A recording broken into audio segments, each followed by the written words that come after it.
Just go home and never come back. What? While I was out, I found out my mom fainted. When I got to the hospital, she wouldn't even look at me or talk to me. I couldn't understand why. I've been taking care of her ever since she started using a wheelchair. Why would she treat me like this? Then I saw the boxes my husband, Matt, had brought, and it all made sense. Matt and I have been married for 3 years and have been happy together. He's a kind and great cook.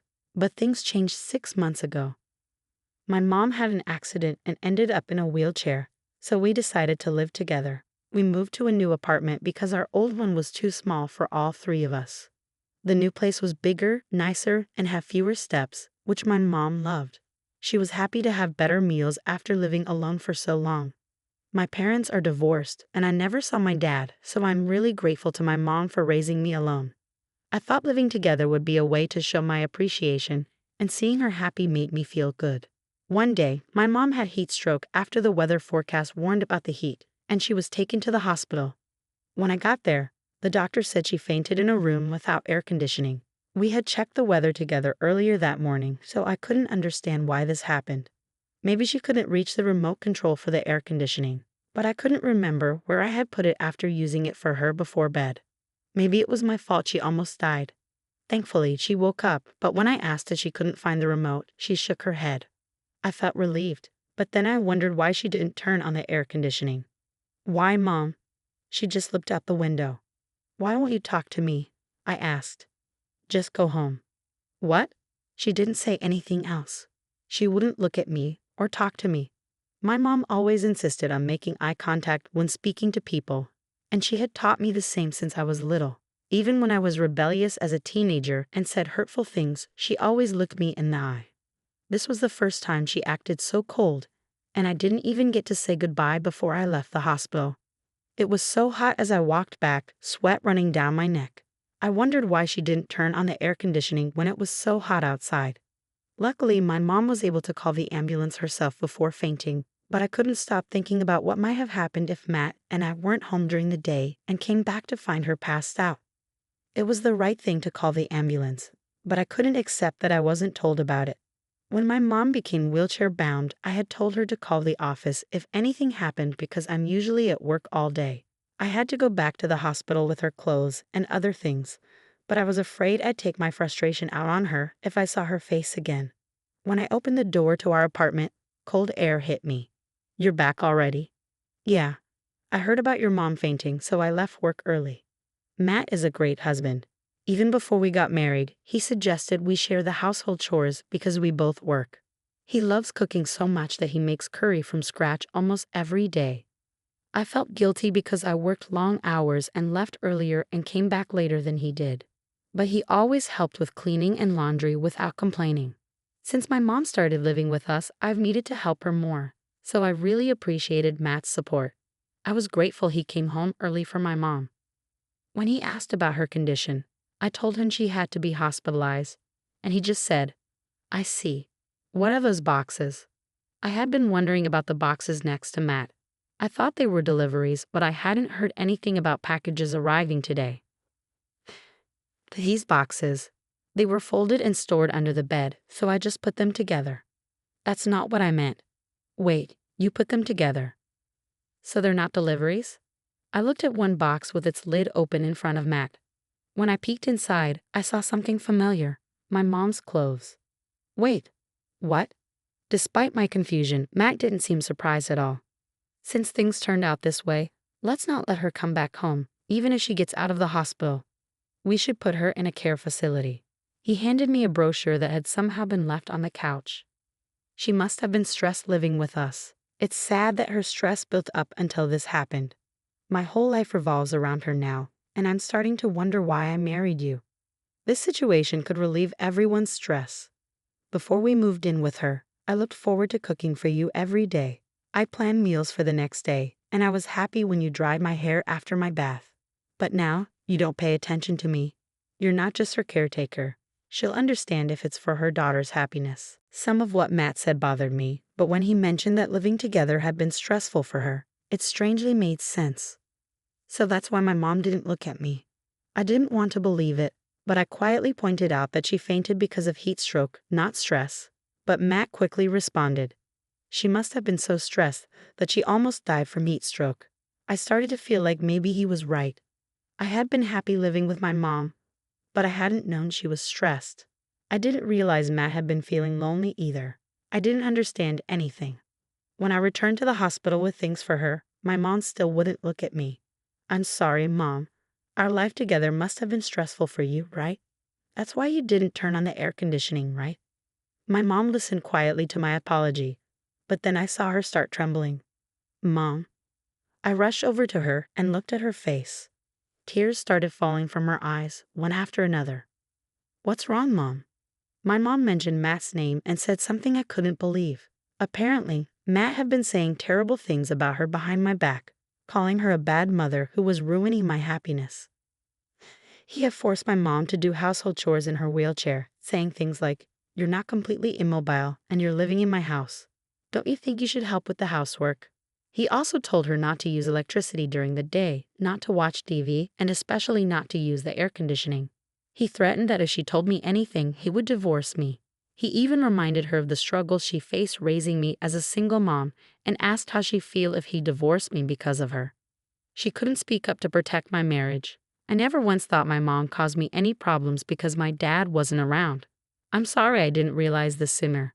We both cried and apologized to each other. Despite feeling guilty toward my mom, my anger at Matt grew the moment I stopped crying. I stormed into the room, ready to confront him, and found him busy moving more boxes. There were even more boxes now than before. Was this all really my mom's stuff? What the heck is all this? I shouted, banging my fist on one of the boxes to express my frustration. But Matt seemed calm and in a good mood. "I brought them from my parents' house," he casually answered, ripping open a box and pulling out a strange ornament I remembered from my in-laws' house. "Why would you bring something like that here?" "Because my parents are moving in today." "What?" "Since I've let your mom live with us, it's only fair that my parents live here too. I'll still cook like before, and my mom will help with the housework.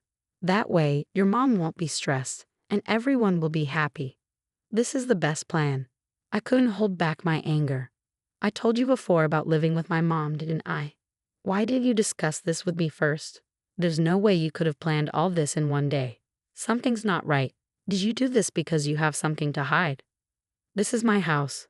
I don't need your permission," Matt replied, sounding annoyed, and then pretended not to hear me. At that moment, my in-laws arrived to help unpack. "I heard your mom is going to a facility after she's discharged." "That must be hard," my mother-in-law said, holding my hand gently as if she truly cared. Since Matt stayed quiet, I had planned to confront my in-laws, but I lost my confidence. "It might not be the best time to say this, but Matt told us about living together before your mom moved in," my mother-in-law continued. "He said he wanted to take care of us and live together once your marriage settled down. We were really looking forward to it, thinking of you as our own daughter." She didn't seem to notice the tension between Matt and me, and my father-in-law was already unpacking. I decided to go along with the conversation for now. "I'm also looking forward to living with you," I said. "I'm glad you came so quickly, but wasn't it tough getting everything ready in just one day?" "One day, about 3 months ago, Matt called us," she replied. "He said your mom would move into a facility once you were ready, so he told us to start preparing little by little." Oh. He'd been planning for over 3 months to get rid of my mom, all while trying to be the perfect son to his parents. I was surprised when he told us to come today, but he said he didn't want you to feel lonely. You know, he's such a family-oriented guy. Matt had asked his parents to come today so my mom wouldn't have a place to come back to. His mother, completely unaware, looked happy and proud of her son. "Your husband's parents are so happy. As his wife, you should be happy too," my father-in-law said to me as Matt sat there with a smirk. "Where did you put my mom's things?" I asked Matt, and he pointed to my smartphone with an annoyed look on his face. When I opened the message, there was a link to a rental storage company. "I'll be right back," I said, leaving the house despite my mother-in-law's worried look. When I opened the door to the rental storage, I was speechless. My mom's things were thrown in there carelessly. The blankets and stuffed animals I had bought for her to feel comfortable were just piled up on the floor. Matt probably didn't like the idea of my mom relaxing at home. He hadn't even bothered to pack her things in boxes. I couldn't stand it anymore, so I called him from outside the rental storage. You've gone too far. How could you do this to my mom and still pretend to be a good husband? You're being so annoying. If you keep this up, we're getting a divorce. I love my mom and dad, and they love me. I used to love you too, but if I'm not the most important person to you, then I don't need you anymore. What? Stop acting like a child. Your mom won't be around forever anyway. It's great for you that you can live off the inheritance. Would have been easier if she had just passed away. Then we wouldn't have any money problems or have to worry about her things. I could almost hear him laughing at me. I was such a fool for marrying him. I'll gladly divorce you, I said and hung up. Without hesitation, I divorced him. I couldn't stand being with him any longer. So I rented a new apartment and started living with my mom, who had been discharged from a hospital. My ex called me. What do you mean I have to move out by the end of this month? After all, the apartment was under my mom's name. We had rented the apartment in my mom's name, but Matt had thought it was bought with my money. He had only helped me look at apartments, but I paid the rent and utilities because I made more money. Matt handled groceries and helped with cooking and chores. He seemed to have believed the apartment was his too. What? It wasn't under your name. I thought it was our joint property because I thought it was in your name. Since you only care about your mom now, I've been under so much stress, and I was planning to get compensation for this house as alimony. This is fraud. He kept talking, confessing things without me asking. I plan to kick out your mom and make things easier for us. I was even thinking about divorcing you and taking the apartment just like I texted. I sold the house already. You need to leave by the end of the month because there are people interested in buying it. If you don't, I'll report you for illegal occupation. Don't mess with me. This is my house. His argument was ridiculous, but I smiled and said, if you really want the house, go to the bank and buy it with your own money. He went silent and I hung up, blocking him. It seemed like he had some past debt issues since he couldn't even get a credit card when we applied together at the store. He wouldn't be able to get enough money to buy the apartment. As expected, he sent more messages to my mom's phone, begging and saying things like, please help me. Let's talk again. I love you. I don't know what his parents thought, but I figured they'd handle it their way. I wasn't concerned about Matt anymore. I tried to block him from my mom's phone, but she said, it's funny. Let's leave it like this for a while. She had been laughing at his messages and drinking beer for the past few days. But you know, I do feel bad that my wheelchair caused your divorce. Matt and his parents were kind to me until this happened. Mom, stop, you're the victim here. You were just caught up in his childish pride. Don't feel bad at all. Honestly, I'm grateful. If I hadn't found out about his real personality, I'd have been stuck with him for years. I can't imagine dealing with his tantrums while trying to raise kids. I would have been exhausted both mentally and physically. I'm always grateful to you, Mom.